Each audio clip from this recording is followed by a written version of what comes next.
Consultancy service के platform से एक मरतबा फिर आपकी खिदमत में हाजिर हैं।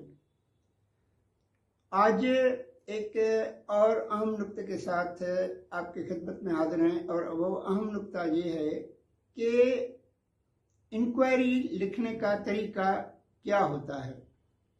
जहाँ पर मैं पूरी इंक्वायरी रिपोर्ट लिखने का तरीका आपको नहीं समझाऊंगा, क्योंकि मैं आपकी क्लास नहीं ले रहा।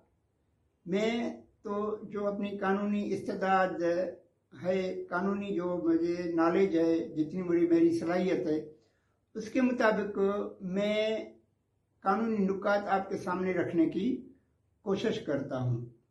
अब रिपोर्ट जो है, इंक्वायरी रिपोर्ट, अगर इंक्वायरी ऑफिसर या इंक्वायरी कमेटी मुकर्रर की गई है और चार्जशीट अक्यूज्ड सिविल सर्वेंट को या अक्यूज्ड गवर्नमेंट सर्वेंट को इशू की गई है, तो अक्यूज जिसको चार्जशीट जिसमें स्टेटमेंट ऑफ एलिगेशन भी साथ लगी हुई है और उसमें एलिगेशन या इल्ज़ाम मेंशन किया हुआ है, तो अक्यूज जो है वो या इंक्वायरी ऑफिसर, अगर इंक्वायरी ऑफिसर मुकर्रर नहीं किया गया है तो वो इंक्वायरी कमेटी को अपनी रिपोर्ट पेश कर देगा।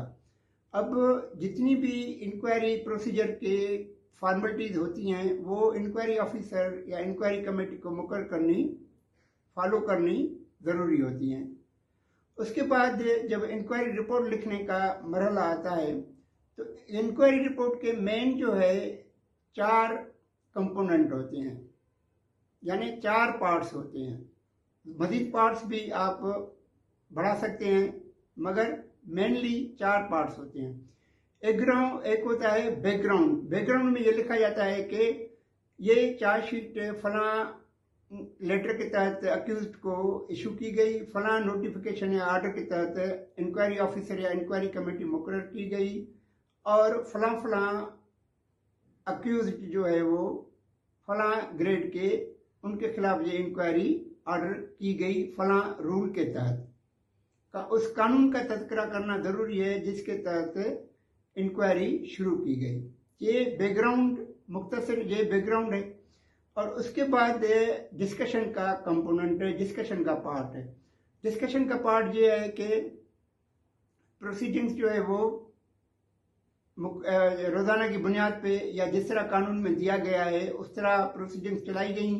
अक्यूज्ड ने अपना डिफेंस पेश किया, विटनेसेस पेश की गई, उनको क्रॉस एग्जामिनेशन किया गया और जो भी प्रोसीडिंग्स चली उसके दौरान जो विटनेसेस अपीयर हुई उनका तज़किरा करना ज़रूरी है।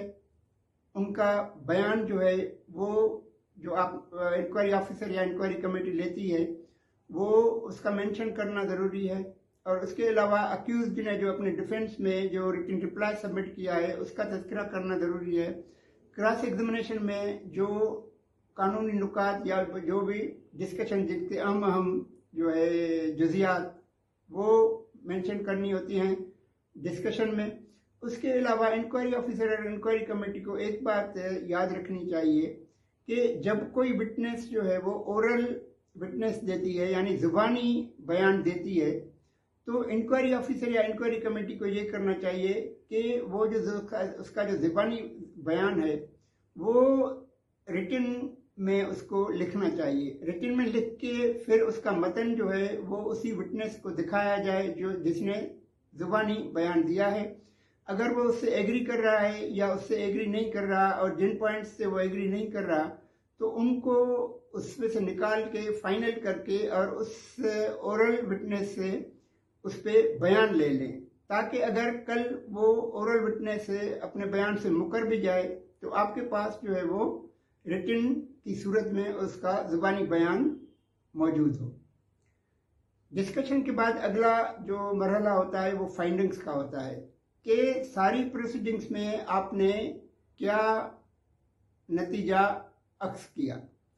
यानी फाइंडिंग्स ये हैं कि जो फलां विटनेस थी उसमें उसने जो फलां कानूनी नुक्ता बयान किया वो इरेलेवेंट था या रिलेवेंट था या अक्यूज्ड के खिलाफ था या अक्यूज्ड के फेवर में था, या अक्यूज ने जो अपना बयान दिया है वो अपने तौर पे उसके खिलाफ जो इल्ज़ाम लगाया गया है उसको बयान उसका सेटिस्फैक्ट्री नहीं है, और सेटिस्फैक्ट्री नहीं है तो किन ग्राउंड्स पे सेटिस्फैक्ट्री नहीं है, और क्रॉस एग्जामिनेशन हुई तो उसमें इंक्वायरी ऑफिसर या इंक्वायरी कमेटी की फाइंडिंग्स क्या थी कि वो क्रॉस एग्जामिनेशन में जो भी विटनेस जिसको क्रॉस एग्जामिन किया गया या अक्यूज्ड को अपॉर्चुनिटी दी गई क्रॉस एग्जामिनेशन की, तो वो क्रॉस एग्जामिनेशन में क्या नतीजा सामने आया। उसके बाद आमतौर पे कभी कभी रिकमेंडेशन भी दी जाती है, inquiry officer inquiry committee recommendation भी देता है या देती है। इसकी शर्त यह है कि अगर कानून में, जिस कानून के तहत प्रोसीडिंग्स चलाई गई हैं, उस कानून के तहत अगर इंक्वायरी ऑफिसर या इंक्वायरी कमेटी को रिकमेंडेशन देने का मजाज बनाया गया है तो वो रिकमेंडेशन भी दे सकती है कि आया इल्ज़ाम जो है वो साबित हुआ या नहीं हुआ। अगर साबित हुआ तो इसको माइनर पेनल्टी दी जाए या मेजर पेनल्टी दी जाए। उसके बाद कंक्लूजन, आखिर में इंक्वायरी रिपोर्ट का कंक्लूजन वो लिखा जाता है। तो इस तरह ये मैंने मुख्तसर जो है इसके पार्ट्स जो है, 4 मेन पार्ट्स जो हैं इंक्वायरी रिपोर्ट लिखने के, वो मैंने आपके सामने रख दिए। उसके बाद इंक्वायरी ऑफिसर या इंक्वायरी कमेटी वो inquiry report along with all the documents जो भी इंक्वायरी के दौरान पेश हुए वो कंसर्न्ड अथॉरिटी को या अथोराइज ऑफिसर को सबमिट कर लेता है कि ये इंक्वायरी ऑर्डर की गई थी और ये इंक्वायरी रिपोर्ट में या कमेटी ये सबमिट कर रही है।